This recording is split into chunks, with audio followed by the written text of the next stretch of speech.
Information items.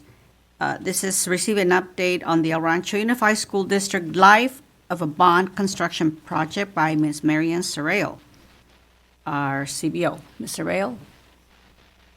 And of course, and Ms. Charlotte Clements, our facilities project manager. And of course, Dr. Esparza.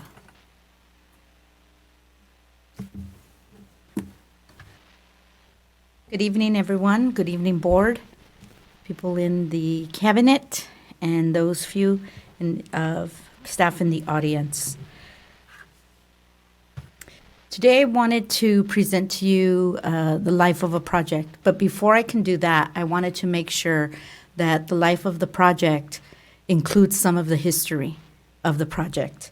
And we did have a public comment this evening who was correct about some of the issues and mishandling of some bonds and things that happened in the district, I think prior to many of us who are here happening.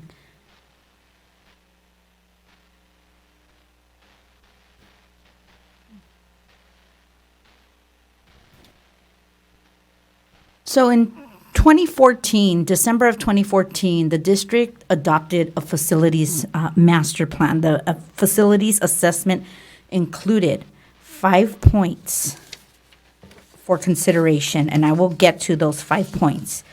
But before that, I wanted to just inform that this master plan was created by a company named HPLE.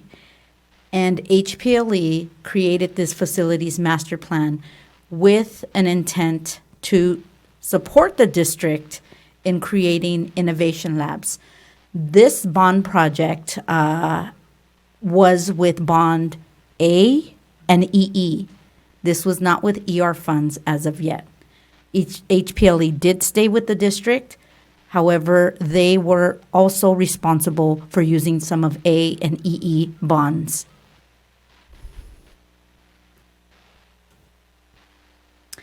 Here you will see the facilities assessment included 5 points for consideration. And please note that the items are highlighted in yellow, and they will all come up as we continue through this presentation. Having some problems with the clicker.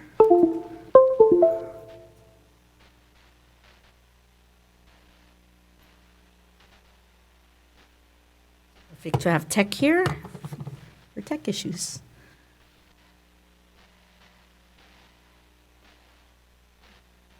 So again, the facilities assessment includes 5 points for consideration. This is the facilities assessment and the facilities master plan created by HPLE. These 5 points, again, have some highlighted spaces in yellow that I will identify through this presentation. Number 1, site conditions shown in beige, which includes walkways, pavement, landscape, and irrigation. Number 2, building functionality is under the yellow card. This segment considered technology, special utilities, zone size, furnishing, general storage, electrical outlets, water, activity zones, equipment, and staff storage. Next, you will see the site functionality in the blue section. Things like parking spaces, drop-off zones, bike walkability, adjacencies, identified and controlled front entrances, hidden spaces, outdoor seating, grass fields, equipment, hard court, track, and bleachers. The key performance indicators listed in green are for indoor air quality, ventilation, temperature control, day lighting, views, furniture, color appearances, collaborative spaces, professional workspaces, and acoustics. And number 5, the assessment of the building condition is displayed in orange and includes windows, ceilings, flooring, doors, HVAC, electrical infrastructure, and interior and exterior finishes. A structural assessment was not conducted by HPLE to support this facilities master plan. Ultimately, the findings included recommendations to demolish the majority of the district's structures and facilities.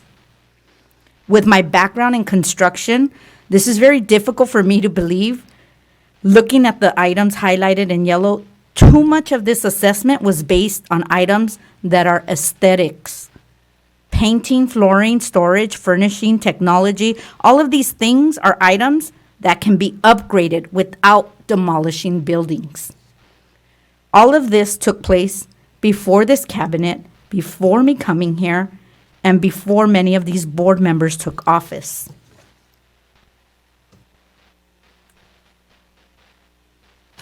I want to highlight here on this slide that I think that this information is important because in 2014, the district had already considered and scheduled projects like HVAC, the pool and locker room projects, and the HVAC was scheduled to be completed by the summer of 2015, and the pool project was suspended. I highlighted the Innovation Lab project because the cost of these labs are estimated to be around $526,000 each, and we know that some of these actually ended up costing the district well over $700,000 to complete, not including the costs that we are currently partaking in because of them being built defectively. Again, this type of activity raised my suspicions when I first heard about it.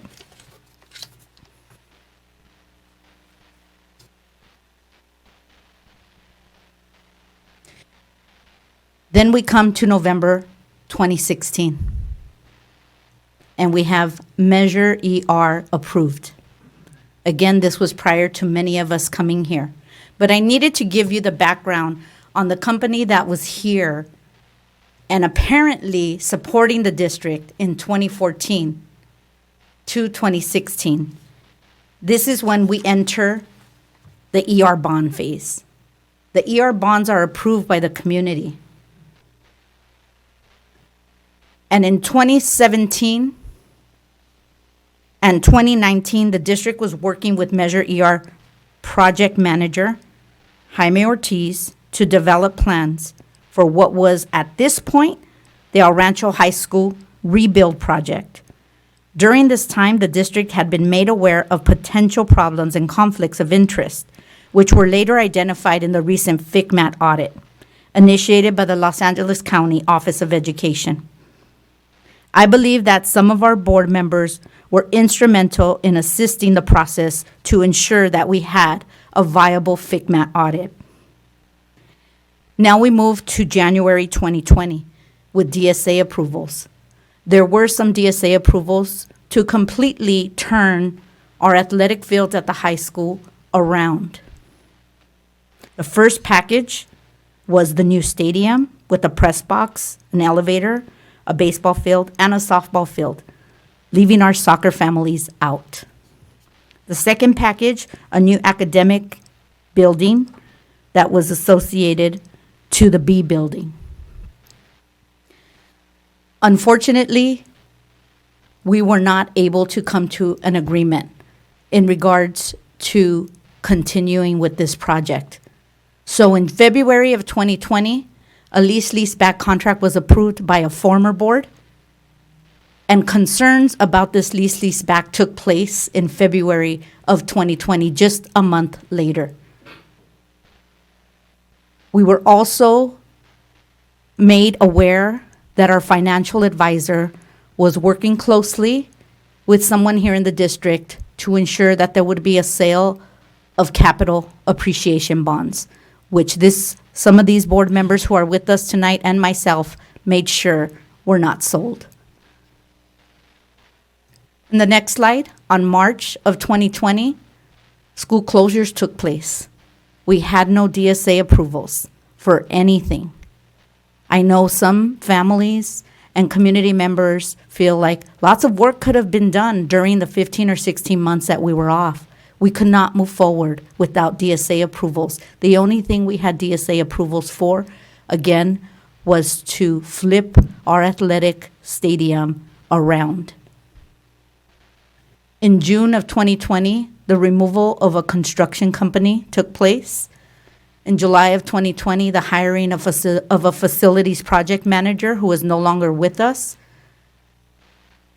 And in September of 2020, Bernard's Brothers and Telecool were both terminated. In November of 2020, the locker room project architect was approved to start the drawings for the district. In November 2020, our elementary school HVAC project was approved. In December 2020, the FICMAT audit report was provided to the district by the county. And in January of 2021, the resignation of the facilities project manager was accepted. In 2021, we had to terminate our financial advisor. And in January of 2021, we hired a new financial advising company as Dale Scott. In July of 2021, we hired a facilities project manager, who we have here with us today, Ms. Charlotte Clement. And in July of 2021, the El Rancho High School pool project architect was approved. I bring this information to you just to give some background that during the time prior to the ER bond being sold, this district was working with a contractor, a bond overseer, whoever you or whatever you'd like to call HPLE. But this organization did not have the best interest of the district in mind. We also suffered COVID, and during that time, unfortunately, we were not able to move forward on bond projects. Now that we are back in person, we have a new CBO, we have a facilities project manager, and we have a board that is working with us. We are able to move forward and provide you some information now on the current projects that we have endured.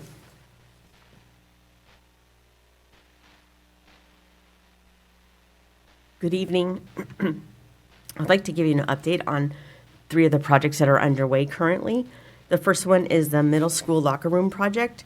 They're being modernized to create indoor learning areas for coaches and rainy day activities. The work will include new lockers, plumbing finishes, LCD monitors, and HVAC for the 3 middle schools and the boys and girls locker rooms. The plans were approved by DSA in late August of 21, and the Board of Education awarded the contract to the general contractor on September 7th, 2021. Excuse me. The HVAC lockers, benches, and LCD monitors are being purchased by the district and will be installed by the contractor. This will save us a significant amount of money on architect fees by purchasing them directly. A project kickoff meeting was held on September 27th with the middle school principals, contractor, and architects to discuss the schedule, the fencing plans, and the schedule values, which is the payment schedule. The contractors are on site at each of the 3 sites at this time. The next project is the multi-purpose room or cafeteria HVAC projects at the 8 elementary schools. They will be modernized. The schematic design is complete and the design development is underway. Construction is scheduled for summer of 22. These areas will be unavailable to students and staff for about 3 months. So we scheduled this construction for next summer to minimize the impact on students and staff. In those areas, there will be new HVAC, lighting, projectors, projector screens, and LCD monitors, as well as finishes. The stage curtains will be cleaned or replaced depending on the quality and condition of each stage curtain. Windows, cafeteria seating, and chair storage will also be included in this project. The last project I'd like to discuss with you this evening is the El Rancho High School pool replacement. It's approximately 60 years old, the current pool, and is not operable due to ongoing filter, motor, and pump failures.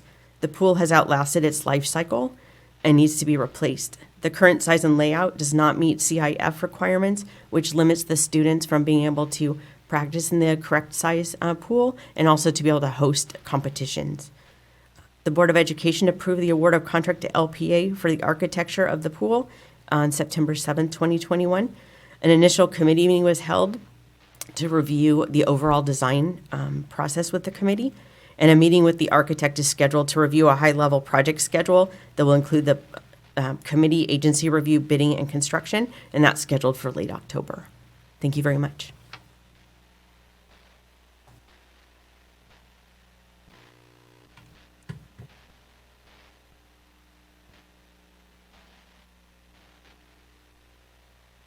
Good evening.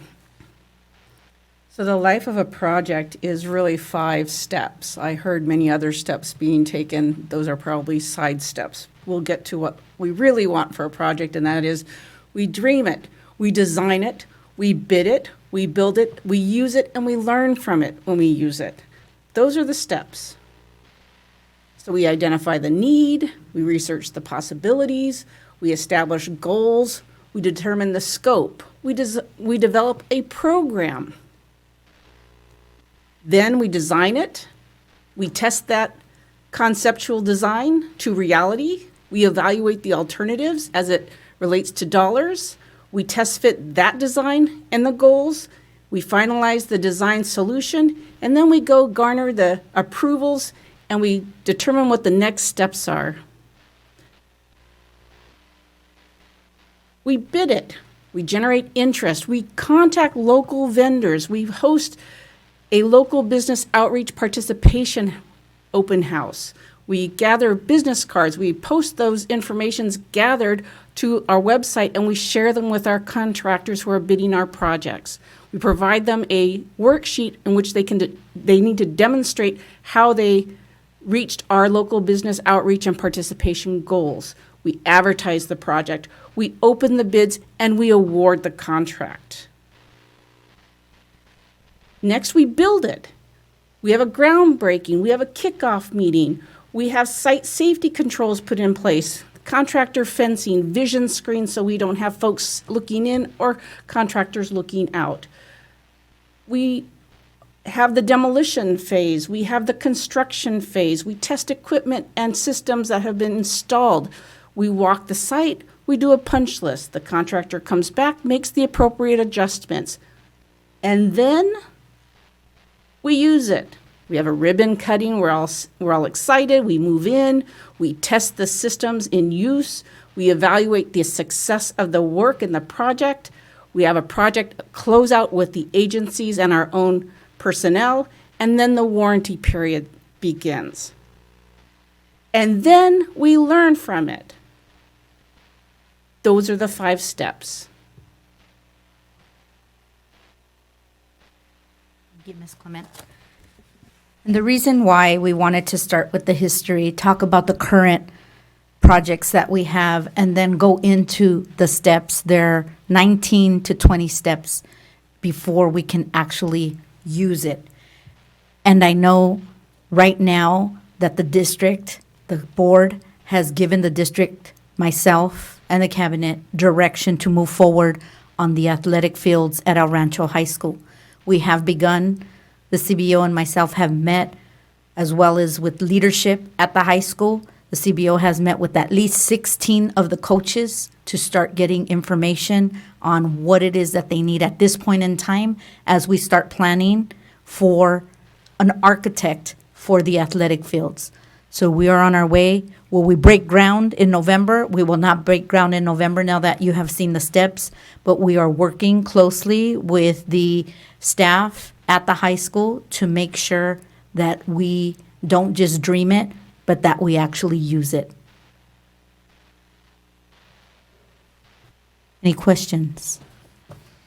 Thank you, Dr. Esparza, Ms. Arreo, Ms. Clements, for this update, this presentation, for the historical perspective of what we have just heard, because it is important to see, since, we've had this these ER bonds for 5 years. So it's right to ask what's taking so long. Right. Well, you certainly have all provided the information as to what some of the delays were, which of course includes the pandemic. Before I continue, let me open it up to the board for questions, clarifications, comments. Ms. Perez? Okay, let's do this. Thank you so much. This was so informative and visual, so I love it. So thank you so much.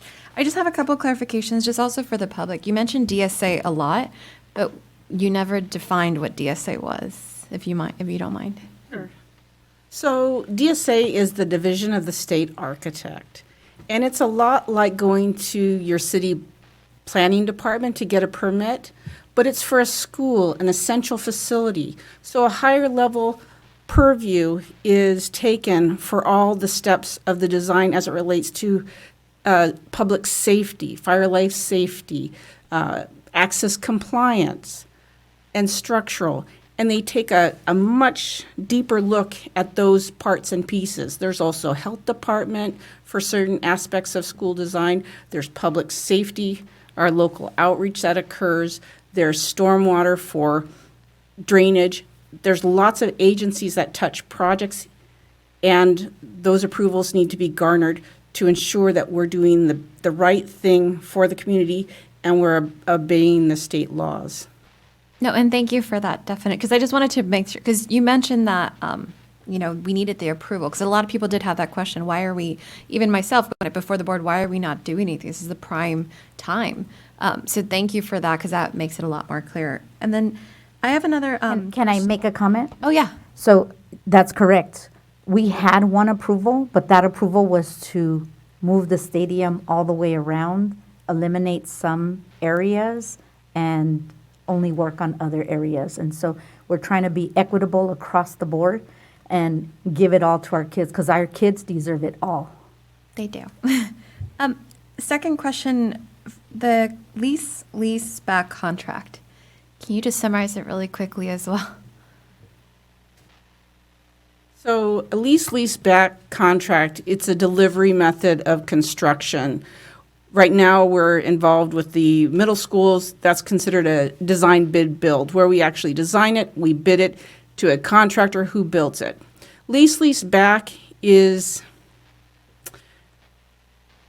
a mechanism to basically hand our project over to the contractor, and as the contractor completes the work, we pay them to purchase back the completed effort.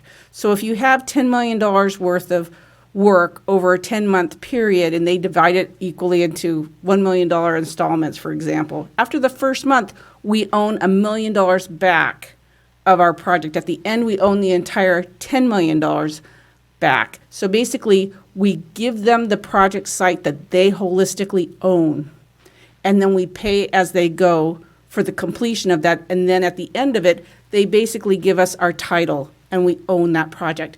That's probably the easiest way I can explain that, but that's mechanically how that works. Thank you. And I'd like to add to that. So the lease back that we were in, and because it was COVID and work could not happen, we would still have to continue to pay them, and they stay on the property, and they own the property. It is no longer El Rancho's property. It was the construction company's property. So I had to negotiate to make sure that we got out of the lease back so we can continue with the design bid build. No, and thank you, because I think that information is so crucial, right? Because again, the community has those questions. What the fences? Why are they still there? You know, and so I think defining it and explaining it. Thank you so much. And then my last question: given the timeline that we have, will we also have like future timelines? Like, could we use the same, or when should we expect that? Yes, Right. and this is just the informational item that we wanted to bring to the board so you know what we're working on for the community forum. The community forum will have more information than this. Okay. This is actually a work in progress. So we wanted to make sure that we informed you before we start our community forum series. Okay. Thank you again. You're welcome. Thank you, Ms. Perez. Ms. Mejia? Yes, thank you, Dr. Sparsa, Ms. Sorrell, Ms. Clement. Very informative, like Ms. Perez said. I'll keep my mask on, thank you. This was needed for the community. I think that the more you front load the community, the more they know, then they understand why. I just wanted to add one thing. I know we had a speaker that added something, but to add insult to injury, that HVAC that was presented on that 2014, it was demolished along with the building. So that was another case of waste. Yes, it was demolished, and it was agreed upon prior to me coming here to give it to the demolition company, which is something as a contractor you do not do. That is something that could have been refurbished. It cost $500,000. We probably could have made $150,000 to $225,000 off of selling it. However, I was not here. I don't know who approved that sale or that gift. That's a very big gift of public funds right there. Thank you for that, Dr. Esparza. I also just wanted to highlight something else that I know that our neighboring district has a project of an aquatic center. I believe it's like 24 million, but I just want the community to know that that is being funded by the Board of Supervisors. And also that project started back in 2018. I know that there's a perception, oh, look how fast they move. Well, no, it's been in the works for a long time, and again, it's being funded by the Board of Supervisors. Yes, it is being funded by the Board of Supervisors. Han is the supervisor that is funding that, and it is something that was planned between 2017 and 2018. So that's why they are just now receiving it, because it's taken several years to put together. And I'm sure COVID also, got in the way a little bit. But yes, we are reaching out to our Board of Supervisors. We're reaching out to different officials to see if there are any types of supports that they would be able to provide us for anything having to do with athletics in the district. Thank you. I appreciate that, Dr. Esparza. Definitely, Supervisor Hilda Solis, please look at us. And we have a lot of needs, and our community deserves any type of support that they could offer. My last comment is I love it when you say dream it. Dream it, but also use it. Very important. Very, very, very, very important. I know in the past there wasn't, like Dr. Esparza mentioned, there wasn't equity. We would have lost fields. And I think that this time around, there's input from the stakeholders. There's input from parents and coaches and students, which is very much needed. Once again, just one quick question. For the community town hall, it will be also a Q&A session? Yes, it will be. We'll provide a presentation, and then we'll ask for Q&A at the end. Thank you. Thank you again for the presentation. Wonderful. Thank you, Ms. Mejia. Dr. Rivera?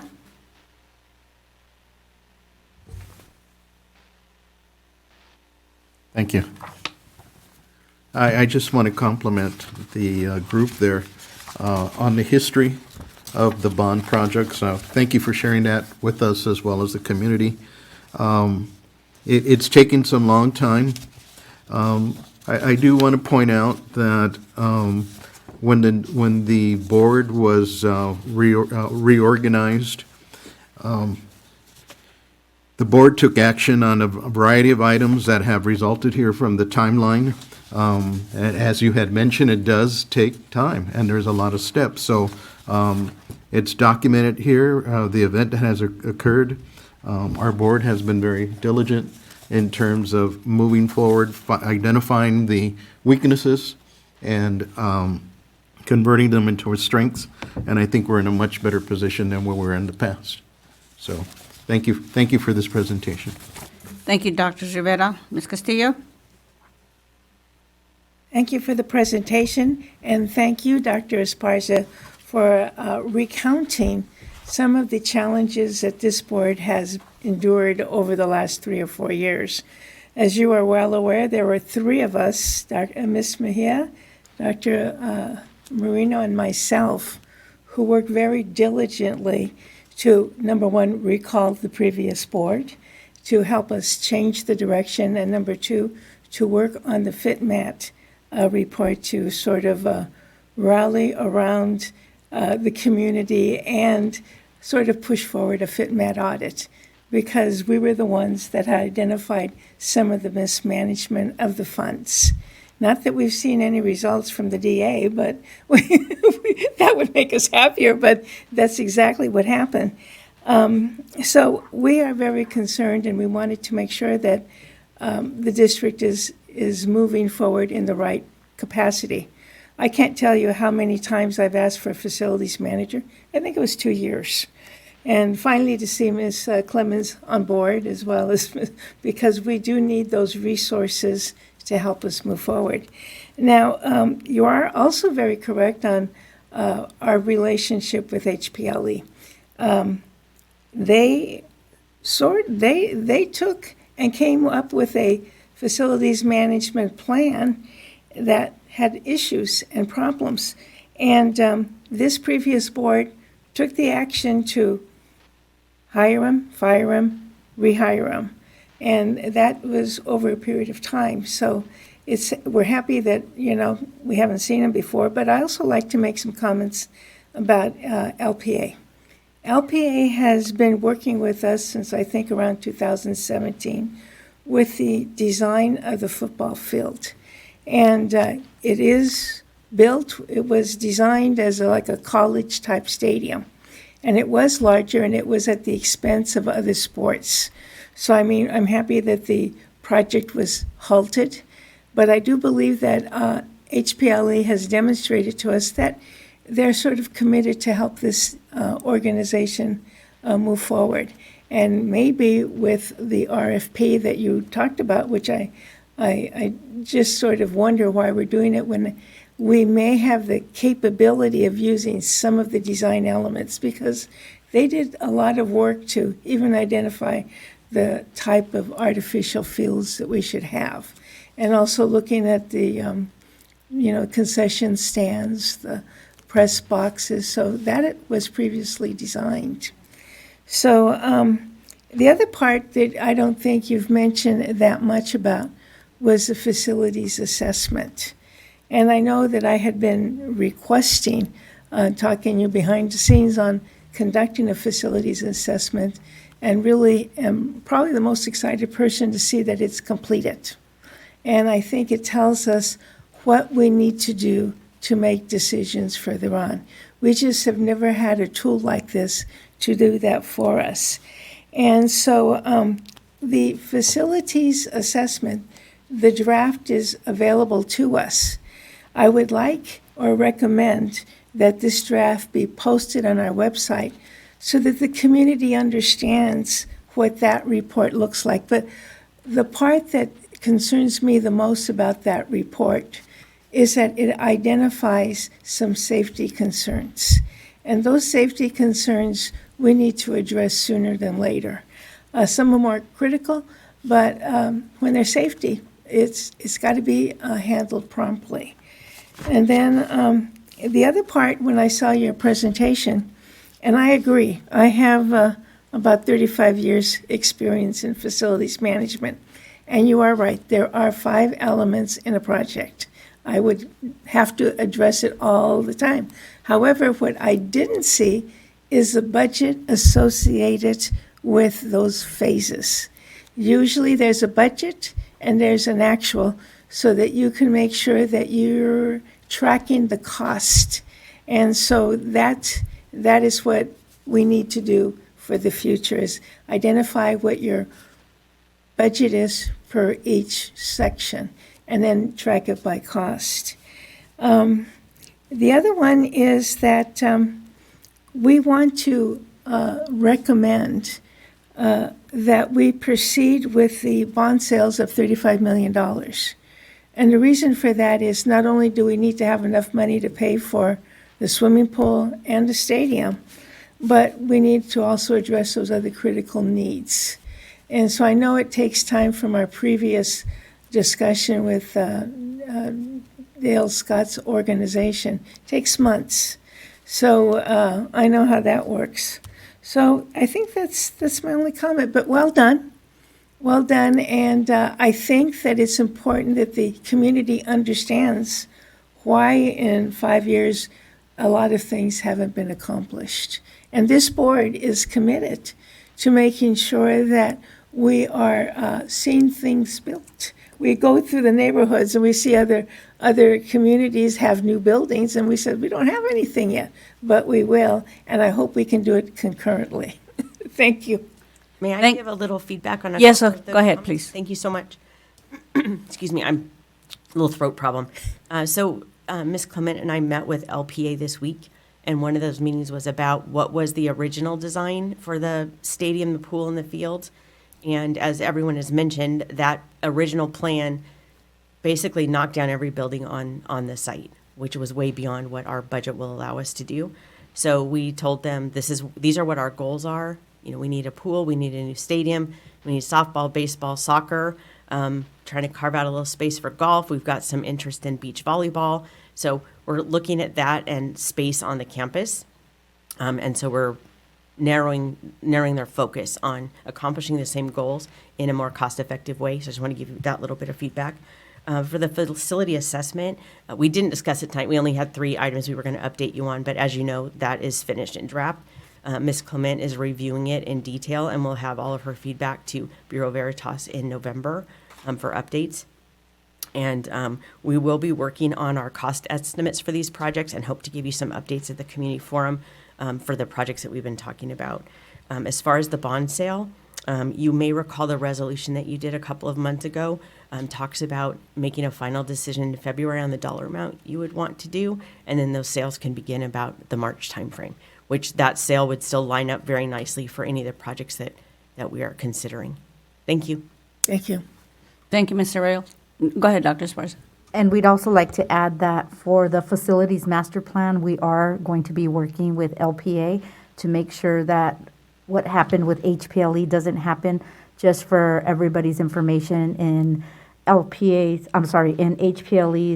facilities master plan, their plan was to knock down 180 buildings, 160 buildings out of 180 that we have here in the district.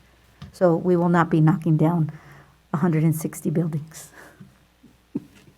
Good point. Thank you. Well, my final comments here is that this was definitely an excellent and comprehensive presentation with the history behind. But I do want to recognize and give kudos to 2 board members here, which is Ms. Castillo, Ms. Mejia. They were really, really the ones that were instrumental in identifying some of the deficiencies, the mismanagement, and being very diligent in staying with it until enough awareness was raised. So we can't forget, this is a team that works together. The board, someone mentioned earlier in public comments that the board members complement each other with our diverse backgrounds and strengths and experience, and it's true. We continue to bring our strengths and our experience and expertise that we have with our facilities. So this is all will help to move these projects forwards. We're working closely with the entire team. We have our facilities project manager, we have our CBO, the whole team. This is a whole team effort. So we will continue to provide the direction in terms of where the projects are going and just be supportive. And what's important here, and I just want to put it out there, that most likely you will be hearing, the community, everyone will be hearing updates on the bond. It's alive, it's fluid, we're going to keep it moving. Just one quick question. Mr. Rayo, it was previously stated that we might be able to break ground or move forward in November, but that's not going to happen. Can you just briefly tell us why, and is there a new date in the horizon? Absolutely, and all of us are very anxious to get this project underway. We know the community really wants it, and the board and everybody really wants it done. We will be bringing an outline to you at the community forum, to show the timeline for getting these projects done. The time for DSA, for design, for construction, and then for occupancy. So we will have that for you at the next meeting. Good, thank you. And we will do that on all projects on a go-forward basis. We'll give you a timeline with each project. Right. Just my last closing comment. Just want to say that the legacy of the previous majority, you drive by it every day on Passants, those 2 buildings that are gone. Thank you once again for this presentation, all the information, and we look forward to the next update.